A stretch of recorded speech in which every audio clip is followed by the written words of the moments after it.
Hello friends, good morning. നമ്മുടെ Kerala TV സീരിയലിലേക്ക് എല്ലാവർക്കും സ്വാഗതം. അങ്ങനെ നമ്മുടെ വേദയാണെങ്കിൽ 7 നടയടി പ്രദക്ഷിണം ഉണ്ടെന്നും പറഞ്ഞ് അമ്പലത്തിൽ ഇങ്ങനെ ചുറ്റി വലഞ്ഞു വെച്ചുകൊണ്ടിരിക്കുക. അപ്പോഴാണ് നമ്മുടെ വിക്രം വേദ ഇങ്ങനെ ശ്രദ്ധിക്കുന്നത്. വേദ ഇങ്ങനെ കുറേ നേരം നോക്കിയിരുന്നു. വേദയുടെ കഴുത്തിൽ ആദ്യം താല് കെട്ടിയപ്പോൾ തൊട്ട് ഇവർ കാട്ടിലകപ്പെട്ടത്, പിന്നീട് കല്യാണം നടത്തിയത്, ഇതെല്ലാം ഇരുന്ന് ഇങ്ങനെ ആലോചിക്കുക. എന്നിട്ട് ഇങ്ങനെ സ്വപ്നം കണ്ടുകൊണ്ടിരിക്കുക കേട്ടോ. അപ്പോഴത്തേക്കും വേദ അങ്ങോട്ടേക്ക് വന്നു. എന്താ ആലോചിക്കുന്നതെന്ന് ചോദിച്ചു. ഒന്നുമില്ല, ഞാൻ വേദയെപ്പറ്റി ആലോചിക്കായിരുന്നു എന്ന് പറഞ്ഞു. അപ്പോൾ എന്നെപ്പറ്റി എന്താ ആലോചിക്കാനാണെന്ന് ചോദിച്ചു. വേദ വേഗം ചാടിക്കയറി അടുത്തായിരുന്നു. ഇത്രയ്ക്കും ആലോചിക്കാൻ എന്താ ഉള്ളതെന്ന് ചോദിച്ചു കേട്ടോ. അപ്പോൾ ഒന്നുമില്ല. അപ്പോൾ എന്തായാലും വിക്രം സ്വാമി ആള് നല്ലതൊന്നും ആലോചിക്കില്ല എന്ന് എനിക്കറിയാം എന്ന് വേദ പറയാം. അന്നേരം ഒന്നോർത്താ ശരിയാ, എനിക്ക് വേണ്ടി ജീവിതം വെറുതെ ഹോമിക്കാൻ നോക്കിയവളെക്കുറിച്ച് എന്ത് നല്ലത് ആലോചിക്കാനല്ലേ എന്നിങ്ങനെ വിക്രം ചോദിക്കും കേട്ടോ വേദയോട്. അന്നേരം വേദ ഒന്ന് ചിരിച്ചു. ഞാനൊന്ന് ചോദിക്കട്ടെ, സത്യം പറയണമെന്ന് പറഞ്ഞു. അപ്പോൾ ഒന്നാമത് ക്ഷേത്രം, രണ്ടാമത് മലയ്ക്ക് പോകാൻ വ്രതമെടുത്തിരിക്കുന്ന സ്വാമി. അപ്പോൾ ഞാൻ നുണ പറയോ എന്ന് വേദ ചോദിക്കുക. പറ. അപ്പോൾ വാശിക്ക് ഞാൻ താലി കെട്ടിയ ഒരു കാരണം കൊണ്ടാണ് വേദ എൻ്റെ വീട്ടിൽ കയറി വന്നതെന്ന് ഞാൻ അന്നും കരുതിയിട്ടില്ല, ഇന്നും കരുതുന്നുമില്ല എന്നും വേദയോട് വിക്രം പറയുക. പിന്നെ അതിന് നിന്നെ പ്രേരിപ്പിച്ചത് ശരിക്കും എന്തായിരുന്നു എന്ന് ചോദിച്ചു. എന്നോടുള്ള വിശ്വാസമായിരുന്നോ അതോ എന്താ കാര്യം? നിന്നോട് ഈ ചോദ്യം പലപ്പോഴും ചോദിക്കണമെന്ന് ഞാൻ കരുതിയിട്ടുള്ളതാണ്. പക്ഷേ അപ്പോഴൊന്നും എനിക്ക് തോന്നിയില്ല. ഇപ്പോൾ എനിക്ക് വേണ്ടി നീ 7 തവണ ഒറ്റയടി പ്രദക്ഷിണം നടത്തുന്നത് നോക്കിയിരുന്നപ്പോൾ എനിക്ക് ആ ഒരു ഉത്തരം അറിയണമെന്നൊരു തോന്നലുണ്ടായി എന്ന് വേദയോട് വിക്രം പറഞ്ഞു. അപ്പം വേദ ഒന്ന് ചിരിച്ചു. എന്നിട്ട് ഇങ്ങനെ ആലോചനയായിട്ട് ഇങ്ങനെ ഇരിക്കും കേട്ടോ. എന്നിട്ട് വേദയാണെങ്കിൽ ഇങ്ങനെ ആ പണ്ടത്തെ കാലത്തെ പറ്റി ആലോചിക്കുകയാണ്. അതായത് വേദ സ്വപ്നം കണ്ട കാര്യങ്ങളെപ്പറ്റി, അതുപോലെ തന്നെ അച്ഛൻ അന്ന് വേദയെ പറഞ്ഞ് വിലക്കിയതിനെ പറ്റിയുള്ള കാര്യങ്ങൾ, അങ്ങനെ ഓരോ കാര്യങ്ങൾ നമ്മുടെ വേദ ആ സെക്കൻഡിൽ ഇരുന്ന് ഇങ്ങനെ ആലോചിക്കുക. അപ്പോൾ വേദ ഇങ്ങനെ ഇരുന്ന് ആലോചിച്ച സമയത്ത് വിക്രം ഇങ്ങനെ വേദയെ കുറേ നേരം നോക്കി. ഹലോ വേദ. അപ്പോൾ വേദയ്ക്കാണെങ്കിൽ അത് പറയണ്ടോ എന്നുള്ള ചിന്തയാണ്. നീ വന്നു കയറിയ ആ രാത്രി അന്ന് പറഞ്ഞത് ഇനിയുള്ള എൻ്റെ ജീവിതം നരകമായിരിക്കുമെന്നാണ്. പക്ഷെ ഒരിക്കൽ പോലും എൻ്റെ ജീവിതത്തെ തെറ്റായി ബാധിക്കുന്ന ഒന്നും നീ ചെയ്തിട്ടില്ലല്ലോ എന്ന് പറഞ്ഞപ്പം അതുകൊണ്ടിപ്പോൾ വിക്രം സ്വാമിക്ക് എന്താ വേണ്ടത്? ജീവിതം കൂടുതൽ നരകമാക്കുന്ന വിധത്തിൽ ഞാൻ പെരുമാറണോ എന്ന് വേദ വിക്രത്തോട് ചോദിക്കുക. ശരി, ഇപ്പം അയ്യപ്പസ്വാമിയെ മാത്രം വിചാരിച്ച് മലയ്ക്ക് പോയിട്ട് തിരിച്ചു വരൂ. തടസ്സങ്ങളൊന്നും ഇല്ലാതെ ദർശനം കഴിഞ്ഞ് വരുമ്പോൾ ഞാൻ ഇതിനുള്ള ഉത്തരം എന്തായാലും പറയാം. എന്താ അതുപോരെ? അപ്പോൾ ഉറപ്പാണോ എന്ന് ചോദിച്ചു. അപ്പോൾ ഉറപ്പായിട്ടും പറയാന്നേ. ഒരു പക്ഷേ നമ്മുടെ ജീവിതത്തെക്കുറിച്ച് ഞാനൊരു തീരുമാനം പറയുന്ന ആ ഒരു നിമിഷം അതായിരിക്കും എന്നും പറയുക. എന്താ പോരെ സ്വാമിക്കെന്ന് ചോദിച്ചു കേട്ടോ. അങ്ങനെ അത് കേട്ടപ്പോൾ വിക്രത്തിന് സന്തോഷമായി. തിരിച്ചു വന്നു കഴിയുമ്പോൾ വിക്രം എൻ്റെ കൂടെ ഉണ്ടാകും. എനിക്ക് മാത്രം വീട്ടുകാരോട് ഫൈറ്റ് ചെയ്ത് നിന്നാൽ മാത്രം മതിയോ? അവളുടെ കാര്യത്തിൽ അങ്ങനെയല്ല എന്ന് പറയുമ്പോൾ പെട്ടെന്ന് എടുത്ത് ചാടി ഒരു തീരുമാനം എടുക്കരുതെന്ന് അവളോട് പറയണമെന്ന് വിക്രം പറഞ്ഞു കൊടുക്കുക. ഒക്കെ നമുക്ക് ആലോചിക്കാം എന്ന് വിക്രം വേദയോട് പറയുമ്പം, മനസ്സ് ശുദ്ധമായിരുന്ന് ഈശ്വരെ ധ്യാനിക്കേണ്ട സമയത്തെ നമ്മൾ പങ്കുവയ്ക്കുന്നത് സങ്കടങ്ങളാണല്ലേ എന്ന് വേദ ചോദിച്ചു. സത്യത്തിൽ എല്ലാ പ്രാർത്ഥനകളും അങ്ങനെയാണല്ലോ വേദ. മനുഷ്യരുടെ ഉള്ളിലുള്ള ആ ഒരു നിലവിളിയാണ് അവരുടെ പ്രാർത്ഥനയെന്ന് വിക്രം വേദയോട് പറയുക. പിന്നെ അതങ്ങനെയല്ലേ മുന്നോട്ട് പോവുള്ളൂ എന്ന് ചോദിച്ചു. അപ്പോൾ വേദ ഇങ്ങനെ വിക്രത്തെ നോക്കിയപ്പോൾ എന്താണെന്ന് ചോദിച്ചു. ഒന്നുമില്ലെന്ന് പറഞ്ഞു. പറയുന്നേ, ഇങ്ങനെയുള്ള നിങ്ങൾ തന്നെയാണല്ലോ ശ്രീകാര്യം ശ്രീനിവാസന് വേണ്ടി അടിപിടിക്ക് നടക്കുന്നത് എന്ന് ആലോചിച്ച് പോയി എന്ന് വേദ പറയുമ്പോൾ അതെ കൂടുതൽ ആലോചിക്കാതെ വരാൻ നോക്കും, പോകാം എന്ന് പറഞ്ഞുകൊണ്ട് വിക്രവും വേദയും കൂടെ അമ്പലത്തിൽ നിന്ന് നേരെ വീട്ടിലോട്ട് പോവാം. അങ്ങനെ അവർ രണ്ടുപേരും കൂടെ പോണു. പിന്നെ കാണിക്കുന്ന ദീപ്തി അവിടെ ഇരുന്ന് ഫുഡ് കഴിക്കുക. അപ്പോൾ പത്മ അങ്ങോട്ടേക്ക് വന്നു.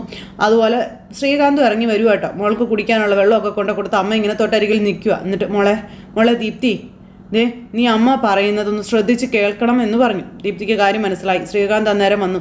ശ്രീകാന്തേ, നീ ഇടയിൽ കയറി സംസാരിക്കണ്ട കേട്ടോ എന്ന് പറഞ്ഞു. ഇല്ല, അമ്മ പറഞ്ഞു, ഞാനൊന്നിനും മുന്നില്ല എന്ന് പറഞ്ഞിങ്ങനെ ശ്രീകാന്ത് പറയാം. അപ്പോൾ ഒരാളെ കണ്ടുമുട്ടുക, അയാളോട് സ്നേഹം അല്ലെങ്കിൽ ഇഷ്ടം തോന്നുക എന്നുള്ളതൊക്കെ സാധാരണയായി സംഭവിക്കുന്ന ചില കാര്യങ്ങളാണ്. അമ്മ അത് അല്ലാത്ത കാര്യമാണെന്ന് പറയുന്നില്ല. പക്ഷേ അങ്ങനെ ഒരാളോടൊപ്പം ജീവിക്കാൻ തീരുമാനിക്കുമ്പോൾ നമ്മൾ ഒരുപാട് ആലോചിക്കേണ്ടതായിട്ടുണ്ട് എന്ന് അമ്മ മോളോട് പറയണം. നിൻ്റെ ചേച്ചിയുടെ കാര്യം തന്നെ നീ നോക്ക്. എങ്ങനെ ജീവിക്കേണ്ടവളായിരുന്നു അവൾ, ഇപ്പം നോക്ക്. അങ്ങനെ ലോ പ്രൊഫൈൽ ലൈഫിൽ പോയി ജീവിക്കേണ്ടി വന്നില്ലേ അവൾക്ക്? പക്ഷേ ചേച്ചി അതിൽ സന്തോഷിക്കുന്നുണ്ടല്ലോ, അതുപോരെ എന്ന് ദീപ്തി അന്നേരം ചോദിച്ചു.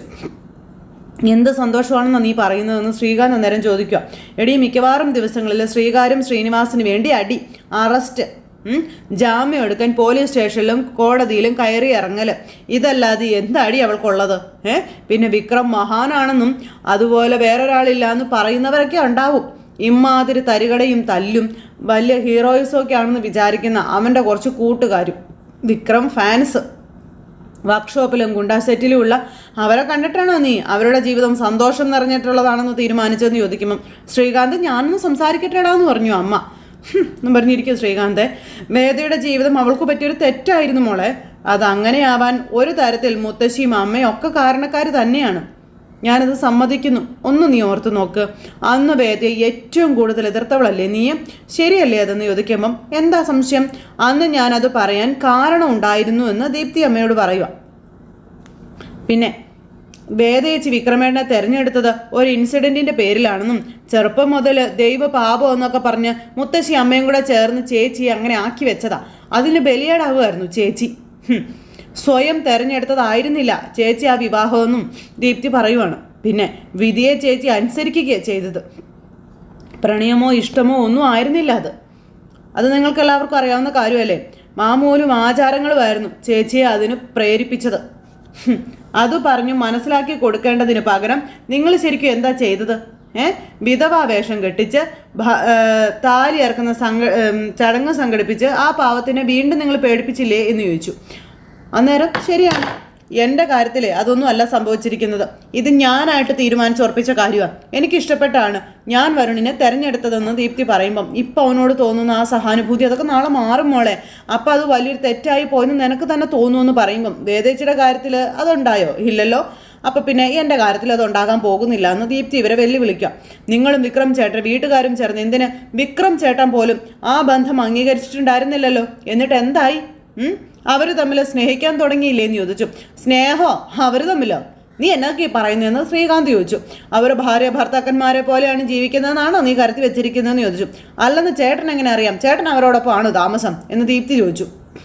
ആ വീട്ടിൽ വേറെയും ആൾക്കാരുണ്ടല്ലോ, അറിയാനേ വലിയ ബുദ്ധിമുട്ടും കാര്യങ്ങളൊന്നും ഇല്ല എന്ന് ശ്രീകാന്ത് പറയുമ്പം അതേ മോളെ, അവളിപ്പോഴും അവിടെ ഒരു അന്യെ പോലെയാണ് കഴിയുന്നത്. ഏത് നിമിഷവും ഉപേക്ഷിച്ച് പോരാവുന്ന ഒരു ബന്ധം മാത്രമാണത്. എന്നിട്ട് ചേച്ചി ഇതുവരെ അത് ഉപേക്ഷിച്ച് വന്നില്ലല്ലോ. വന്നോ? ഇനി എന്തായാലും വരുമെന്നും എനിക്ക് തോന്നണില്ല എന്നും പറഞ്ഞു. അപ്പം എത്ര പറഞ്ഞിട്ടും നിനക്ക് എന്താ മനസ്സിലാവാത്തത് ദീപ്തി എന്ന് ചോദിക്കുമ്പം ഇതിൽ കൂടുതൽ എന്താ ഞാൻ മനസ്സിലാക്കാനുള്ളത് ശ്രീയേട്ടാ അത് പറയാൻ പറഞ്ഞു. അപ്പം നീ ഒരു കാരണവശാലും തീരുമാനം മാറ്റത്തില്ല അല്ലേ? സോറി ശ്രീയേട്ടാ. എന്നാൽ നീ ഒരു കാര്യം കേട്ടോ, ഈ കുടുംബത്തിനൊരു അന്തസ്സും ആഭിജാത്യമുണ്ട്. അതിന് കോട്ടം വരുത്തിയിട്ട് ഒരു വാസവൻ്റെ മോനും ഇവിടെ മരുമകനായിട്ട് കയറി ഞെളിയാൻ പോകുന്നില്ല എന്ന് ശ്രീകാന്ത് പറയുമ്പം ഓഹോ, അപ്പം അതാണ് ചേട്ടൻ്റെ പ്രശ്നം അല്ലേ? വരുണിൻ്റെ ജാതി. അപ്പം അതേടി, അത് തന്നെയാണ് എൻ്റെ പ്രശ്നം. നിന്റെ ചേച്ചി കെട്ടിയത് ഒരു ദരിദ്രവാസി തെണ്ടിയാണെങ്കിലും സാമ്പത്തികത്തിലെ വ്യത്യാസം ഉള്ളൂ എന്നെങ്കിലും ഓർത്ത് സമാധാനിക്കാം. ഇതിപ്പോൾ സംഗതി വേറെ അടി. അങ്ങനെ ഒരു സങ്കര സൃഷ്ടി പണിക്കത്ത് തറവാട്ടിൽ ഉണ്ടാകാൻ പാടില്ല. അത് ഞങ്ങൾ സമ്മതിക്കത്തില്ല എന്ന് പറയുമ്പം നിങ്ങളൊക്കെ ഏത് കാലത്താണ് ജീവിക്കുന്നത് ശ്രീയേട്ടാ? ലോകം മുഴുവൻ ഒരു ഗ്ലോബൽ വില്ലേജ് ആയിക്കൊണ്ടിരിക്കുന്ന കാലത്താണോ നിങ്ങൾ ഈ ജാതിയും പറഞ്ഞുകൊണ്ടിരിക്കുന്നതെന്ന് ദീപ്തി ചോദിച്ചു. എന്ത് ഗ്ലോബൽ വില്ലേജ് ആടി? അതൊക്കെ സോഷ്യൽ മീഡിയയിൽ കയറി പോസ്റ്റ് ഇടാൻ കൊള്ളാം.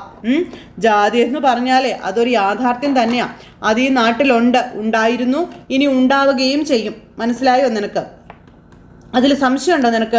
എങ്കിൽ ഇൻ്റർനെറ്റ് മോളൊന്ന് ഓണാക്കി നോക്ക്. കേരളത്തിലെ മാട്രിമോണി സൈറ്റുകളൊന്ന് തപ്പി നോക്ക്. കേരളത്തിലെ ഓരോ ജാതിക്കും മതത്തിനും വെവ്വേറെയായിട്ട് പല പേരുകളിൽ സൈറ്റുകൾ നിനക്ക് കാണാൻ കഴിയും. അതിലൊക്കെ കാസ്റ്റ് നോബാർ എന്നൊരു ഓപ്ഷൻ നീ എടുത്ത് നോക്ക്. ആരും ജാതി പ്രശ്നമല്ല എന്ന് പറയാറില്ല എന്നും പറയുവാണ്. എല്ലാവർക്കും അവനവൻ്റെ ജാതി തന്നെ മതി. സോഷ്യൽ മീഡിയയിൽ ഗീർവാണം നടത്തുന്നവരെ സ്വന്തം ജീവിതത്തിൽ അത് പാലിക്കാറുമില്ല. കാരണം എന്താണെന്ന് നിനക്കറിയാവോ? അതൊരു സംസ്കാരത്തിൻ്റെ ഭാഗമായതുകൊണ്ട്. അന്നേരം നാണമില്ലേ ശ്രീയേട്ടന് ഇതൊക്കെ സംസാരിക്കാൻ എന്നോട്? എന്ത് സംസ്കാരമാണ് നിങ്ങളിതിലൂടെ പറയാനായിട്ട് ശ്രമിക്കുന്നത് എന്ന ദീപ്തി അന്നേരം ഇവരോട് ചോദിച്ചു. കോളേജിൽ പഠിക്കുന്ന കാലത്ത് വിദ്യാർത്ഥി നേതാവായിരുന്ന ഒരു ശ്രീയേട്ടൻ ഉണ്ടായിരുന്നു. സംവരണ വിഷയത്തിലും സ്ത്രീധന വിഷയത്തിലും ഏറ്റവും കൂടുതൽ സമരം നടത്തിയിരുന്ന ഒരു ശ്രീകാന്ത് പണിക്കത്ത്. എന്താ അതൊക്കെ മറന്നോന്ന് ചോദിച്ചു. അപ്പോൾ പഠിക്കുന്ന സമയത്ത് മനുഷ്യർ പലതും കാണിക്കും. അന്നൊന്നും ജീവിതം എന്താണെന്ന് ആളുകൾ ആലോചിക്കാറില്ലായിരുന്നു.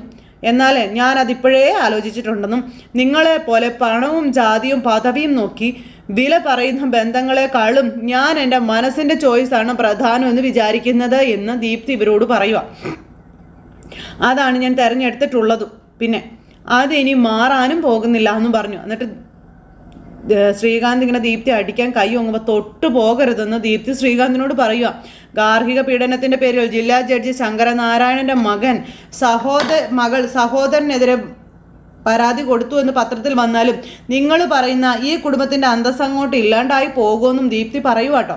അന്നേരത്തേക്കും അസലായി മോളെ, സ്വയം തീരുമാനം എടുക്കാനും അത് നടപ്പിലാക്കാനും നീ പ്രാപ്തിയായി. പക്ഷേ ഒന്ന് നീ കേട്ടോ, ഈ വിഷയത്തിൽ എനിക്കും നിന്റെ ചേട്ടനും അച്ഛനും ഒറ്റ ഒരഭിപ്രായം മാത്രമേ ഉള്ളൂ. അതിവൻ പറഞ്ഞു കഴിഞ്ഞു. അതനുസരിക്കാൻ നീ തയ്യാറല്ലെങ്കിൽ ഞാനും എൻ്റെ തീരുമാനം പറയാം. നീ ഇതിൽ നിന്ന് പിന്മാറുന്നത് വരെ ഞാൻ ജലപാനം കഴിക്കില്ല. ഇത് സത്യമാണെന്ന് അമ്മ ദീപ്തിയോട് പറയുക. അതും പറഞ്ഞ് അമ്മ അകത്തേക്ക് കയറിപ്പോയി. അമ്മ അകത്തേക്ക് കയറിപ്പോയി കഴിഞ്ഞപ്പോഴത്തേക്കും ദീപ്തി എന്നും പറഞ്ഞ് ഇങ്ങനെ ഇരിക്കുക. അമ്മ കഴിച്ചില്ലെങ്കിലും ദീപ്തിക്ക് പ്രശ്നമൊന്നുമല്ല. ദീപ്തി എന്നിട്ട് ഇങ്ങനെ വിഷമിച്ച് അവിടെ ഇരിക്കുക കേട്ടോ. ഇത് കഴിഞ്ഞ് പിന്നെ നമ്മുടെ വേദയുടെ വീട്ടിൽ അച്ചപ്പവും കുഴലപ്പവും അങ്ങനെ ഓരോന്നൊക്കെ ഉണ്ടാക്കിക്കൊണ്ടിരിക്കുക. അച്ചമ്മയും അതുപോലെ ശ്രീജയും നമ്മുടെ കമലയും ഒക്കെ പാക്കിങ്ങും എല്ലാം നടക്കുന്നുണ്ട്. അപ്പോഴേക്കും മാഷ് അങ്ങോട്ടേക്ക് വന്നു. ശ്രീജെ, നീ രാവിലെ മുതൽ ഒന്നും കഴിച്ചില്ലല്ലോ, നീ പോയി കഴിക്കും, ഞാൻ പാക്ക് ചെയ്തോളാം എന്ന് പറഞ്ഞു. അപ്പോൾ വേണ്ട അച്ഛൻ, ഇതിപ്പോൾ കഴിഞ്ഞോളൂ എന്ന് പറഞ്ഞു ശ്രീജ. പലഹാരങ്ങൾക്കൊക്കെ ഇപ്പോൾ ഡിമാൻഡ് കൂടിയിരിക്കുകയാണെന്ന് പറഞ്ഞു നമ്മുടെ കമല. അപ്പോൾ ഡിമാൻഡ് കൂടുമ്പോൾ ഗുണം കുറയരുത് കേട്ടോ ശ്രീജയെന്ന് മുത്തശ്ശി പറഞ്ഞു. പല കച്ചവടങ്ങളും പൊളിയുന്നതേ അങ്ങനെയാണെന്ന് പറയുമ്പോൾ അച്ചമ്മയുടെ റെസിപ്പിയിൽ ഞങ്ങൾ എന്തായാലും വെള്ളം ചേർക്കില്ല അല്ലേ അമ്മേ എന്ന് ശ്രീജ ഇങ്ങനെ പറഞ്ഞു. അങ്ങനെ ഇവരവിടെ സംസാരിച്ചുകൊണ്ടിരിക്കുമ്പോഴേക്കും അവിടേക്ക് ഒരാൾ വരിക. ഒരു പുള്ളിക്കാരി അങ്ങോട്ടേക്ക് വന്നപ്പോൾ മാഷ് അങ്ങ് ഇറങ്ങി ചെല്ലുക കേട്ടോ. ആരാന്ന് ചോദിച്ചു. അപ്പോൾ സുധാകർ മാഷിൻ്റെ വീടല്ലേ എന്ന് ചോദിച്ചു. അതേന്ന് പറഞ്ഞു. ഞാൻ കുടുംബശ്രീയിലെ മോളിച്ചേർത്തി പറഞ്ഞിട്ട് വന്നതാ, അംബികയെന്ന് എൻ്റെ പേരെന്ന് പറയുമ്പോൾ മാഷെ അത് ഞാൻ പറഞ്ഞിട്ടാണെന്ന് പറഞ്ഞു കേട്ടോ കമല. എന്നിട്ട് കമല ഇങ്ങോട്ട് ഇറങ്ങി വന്നു. കമല ഇറങ്ങി വന്നപ്പോഴത്തേക്കും ആ പുള്ളിക്കാരി ഇങ്ങനെ തിരിച്ചുകൊണ്ട് ഇങ്ങനെ അവിടെ നീക്കുക. അപ്പം ഞാൻ പറഞ്ഞിട്ടാ മാഷേന്ന് പറഞ്ഞു. അപ്പോൾ എനിക്ക് പലഹാരപ്പണിയാ കവലയിൽ സ്വാമിസ് ബേക്കറിയിൽ ഗോപിയുടെ അവിടെയാണ് ഞാൻ ജോലി ചെയ്യുന്നത്. അവിടെയായിരുന്നു കുറച്ച് കാലമായിട്ട്. ഇവിടെ ഒരാളെ ആവശ്യമുണ്ടെന്ന് മോളിച്ചേർത്തി പറഞ്ഞതുകൊണ്ട് വന്നതാ കേട്ടോ. അപ്പോൾ അത് കൊള്ളാലോ ശ്രീജയ. അപ്പോൾ യൂണിറ്റ് വലുതാവാൻ തുടങ്ങിയെന്ന് അർത്ഥമല്ലേ. അപ്പോൾ അച്ഛമ്മ നാളെ തൊട്ട് ഉണ്ടാവില്ലല്ലോ അച്ഛാ. അപ്പോൾ കൈത്തഴക്കമുള്ള ഒരാൾ വേണ്ടേന്ന് ചോദിച്ചു. അപ്പോൾ അമ്മ എന്ത് ചെയ്യും? അമ്മയോടെ പോവാം. അമ്മയുടെ വീട്ടിൽ നിൽക്കുന്ന ആ കുട്ടിയില്ലേ, അതിനൊരു ആക്സിഡൻ്റ് ആയി, അമ്മയ്ക്ക് പോയേ പറ്റുള്ളൂ എന്ന് അമ്മ പറഞ്ഞു എന്ന് കമല പറയാം. അപ്പം ഞാനിങ്ങനെ വാവിനും സംക്രാന്തിക്കും ഒക്കെ ഇടയ്ക്കും തലയ്ക്കും വന്ന് പോയിക്കോളാം സുധാകര, അല്ലാതെ എന്നും ഇവിടെ ചടഞ്ഞുകൂടാൻ പറ്റുമോ എനിക്ക് എന്ന് അച്ഛമ്മ ചോദിക്കുമ്പം ഓടി നടക്കേണ്ട പ്രായമല്ലേ, ഒരിടത്ത് ഇരുന്നൂടെ എന്നൊക്കെ ഇങ്ങനെ പറയുക. അപ്പം ശ്രീജയ, ഞാൻ മാഷിന് കഞ്ഞി കൊടുത്തിട്ട് വരാം, ചെല്ലു കേട്ടോ എന്നും പറഞ്ഞുകൊണ്ട് വന്ന ചേച്ചീനെ അകത്തേക്ക് വിളിച്ചുകൊണ്ട് പോയി. അങ്ങനെ അവർ ചെല്ലുന്നു. അച്ഛമ്മ കാര്യങ്ങളൊക്കെ പറഞ്ഞു കൊടുക്കുക. അപ്പോൾ എല്ലാ കടകളിലൊക്കെ നിന്നിട്ടുണ്ടാവും. പക്ഷെ ബേക്കറിയിലും അതുപോലെ ഹോട്ടലിലും ഒക്കെ കാണിക്കുന്ന ഒരു ടെക്നിക്കും ഇവിടെ വേണ്ട കേട്ടോ അല്ല ശ്രീജയ എന്ന് അച്ഛമ്മ പറഞ്ഞു. ശരിയെന്ന് പറഞ്ഞു. ആദ്യം ഇതൊന്നും ഉണ്ടാക്കി ഇട്ടോളാൻ പറഞ്ഞു. അപ്പം ഞാൻ ചില കൂട്ടുകളൊക്കെ പറഞ്ഞു തരാവേ എന്നും പറഞ്ഞുകൊണ്ട് അച്ഛമ്മ പറയും. അതനുസരിച്ച് ഇനി മുതൽ ഉണ്ടാക്കിയാൽ മതി കേട്ടോ എന്നും അച്ഛമ്മ ഇങ്ങനെ പറഞ്ഞു. ശരിയെന്ന് പറഞ്ഞു. ചേച്ചി ഉണ്ടാക്കുന്നു. കമലയും മാഷും കൂടെ കഞ്ഞി കുടിക്കാൻ അങ്ങോട്ട് പോയി. അപ്പോഴേക്കും അങ്ങോട്ടേക്ക് നന്ദിനി വന്നു ഇവരുടെ സംസാരം കേൾക്കാനായിട്ട്. എന്തായാലും നമ്മുടെ സാധനങ്ങളൊന്നും കൊണ്ടു കൊടുക്കുന്നത് ബാക്കി ഇങ്ങോട്ട് തിരിച്ചു പോരുന്നില്ല, അതുതന്നെ വലിയ കാര്യമല്ലേ എന്നൊക്കെ പറഞ്ഞ് ഇങ്ങനെ ഇവർ പറയും. അപ്പോഴത്തേക്കും വിനായകനും നന്ദിനിയും കൂടെ അവിടെ ഇരുന്ന് ഇങ്ങനെ ചെവി വട്ടം പിടിക്കുക എന്നും പറഞ്ഞു. അപ്പോൾ അവർ രക്ഷപ്പെട്ടു എന്നുള്ളത് ഇവർക്ക് മനസ്സിലായി. ഇനി അടുത്ത എന്ത് പണിയാണോ കൊടുക്കുന്നതെന്ന് മാത്രം നോക്കിയാൽ മതി. നന്നാവട്ടെ, കുറച്ചുകൂടി വിപുലമായാലേ ഒരു സ്ഥലം വാടകയ്ക്ക് എടുക്കാൻ പറയാം നമുക്ക്. ഈ വീടിൻ്റെ പുറകിൽ ഇട്ടാവട്ട സ്ഥലത്ത് ഇത് കൊണ്ടു നടക്കാൻ എളുപ്പമല്ലെന്നൊക്കെ പറഞ്ഞു അച്ഛൻ. അന്നേരം വിശ്വൻ അങ്ങോട്ടേക്ക് വരിക. അതൊക്കെ പിന്നെ നോക്കാം മാഷേന്ന് പറഞ്ഞു. ഞാൻ ഭക്ഷണം എടുക്കാമെന്ന് പറഞ്ഞാൽ അവർ രണ്ടുപേരും കൂടെ അകത്തേക്ക് കയറി പോകുക കേട്ടോ. അപ്പോൾ വിശ്വൻ ഇങ്ങനെ അവിടെ വന്ന് ആലോചിച്ച് നിൽക്കുന്നു. അപ്പോൾ വിശ്വൻ്റെ ആലോചനയും കാര്യങ്ങളൊക്കെ കണ്ടു കഴിഞ്ഞപ്പം എന്താടാന്ന് ചോദിച്ചു അച്ഛൻ. എന്തോ നിനക്ക് ചോദിക്കാനുണ്ടല്ലോ. അത് പിന്നെ അത് കുറച്ച് കാശിൻ്റെ ആവശ്യം ഉണ്ടായിരുന്നു, അതാണെന്ന് വിശ്വൻ പറഞ്ഞു. എന്താ? അല്ല, ഇങ്ങനെ കൈകൊണ്ട് അരച്ചും പിടിച്ചും കൊണ്ടു നടക്കാൻ പറ്റില്ല അച്ഛാ, ആവശ്യത്തിൽ തന്നെ പണി കൂടുതലാണ്. കറുപ്പോടും കൂടെ തുടങ്ങണമെങ്കിൽ മെഷീനും കൂടി വേണമെന്ന് പറഞ്ഞു. തൽക്കാലം ഒരു ഗ്രൈൻഡറും ഒരു ഇത് മേടിച്ചാലോ? അതെന്തിനാ ഇവിടെ ചെല്ലുന്നത്, പുറത്ത് കൊടുത്ത് പൊടിപ്പിച്ചാൽ പോരേന്ന് ചോദിച്ചു ഈ വിനായകനെ. അത് തന്നെ ഒരു കിലോ പൊടിപ്പിക്കാനായിട്ട് 12 രൂപയല്ലേ ഉള്ളൂ എന്ന് ചോദിച്ചു നന്ദിനി. അപ്പോൾ അതൊക്കെ ചെയ്യാം, പക്ഷേ ക്വാളിറ്റിയുടെ കാര്യത്തിൽ നമുക്ക് ഉറപ്പ് വരുത്താൻ പറ്റത്തില്ല എന്ന് പറഞ്ഞു. 6 മാസം കഴിഞ്ഞ ശ്രീജയുടെ ലോൺ നമുക്ക് കൂട്ടിയെടുക്കാൻ പറ്റും, അപ്പോൾ തിരിച്ചു തരാൻ പാകത്തിന് മതി. എത്ര വേണം എന്ന് അച്ഛൻ ചോദിച്ചു മോനോട്. ഒരു 1.5 ലക്ഷം രൂപയെങ്കിലും വേണമെന്ന് പറഞ്ഞു. അയ്യോ, അത്ര കാശിനിപ്പോൾ എന്ത് ചെയ്യുമെന്ന് ചോദിച്ചു. നിൻ്റെ കയ്യിൽ എന്തെങ്കിലും ഉണ്ടോടാ എന്ന് വിനായകനോട് അച്ഛൻ ചോദിക്കുമ്പോൾ എന്ന് പറഞ്ഞു വിനായകൻ. നല്ല കാര്യമായി, 1.5 ലക്ഷം രൂപയൊക്കെ വിനയേട്ടൻ ഒന്നിച്ച് കണ്ടിട്ടുണ്ടോ എന്ന് തന്നെ സംശയമാണെന്ന് നന്ദിനി പറയും കേട്ടോ. അയ്യോ അമ്മ നോക്കൊന്നും വേണ്ട, ഞാൻ സത്യം പറഞ്ഞതാ കേട്ടോ, വിനയേട്ടന് ബിസിനസ് ഒന്നും ഇല്ലല്ലോ, ഈ തുക്കട കമ്മീഷനല്ലേ ഉള്ളൂ എന്നും പറഞ്ഞുകൊണ്ട് നന്ദിനി ഇടയ്ക്കങ്ങ് കയറി അതിനങ്ങ് വരെ ഇട്ടു. അപ്പം മാഷേ, എൻ്റെ ഒരു വളയിരിപ്പുണ്ട്, അത് പണയം വെച്ചാൽ പോരെ എന്ന് കമല ചോദിച്ചു കേട്ടോ. പിന്നെന്താ ബുദ്ധിമുട്ട്, അതങ്ങ് ചെയ്താൽ പോരെയെന്ന് ചോദിച്ചു.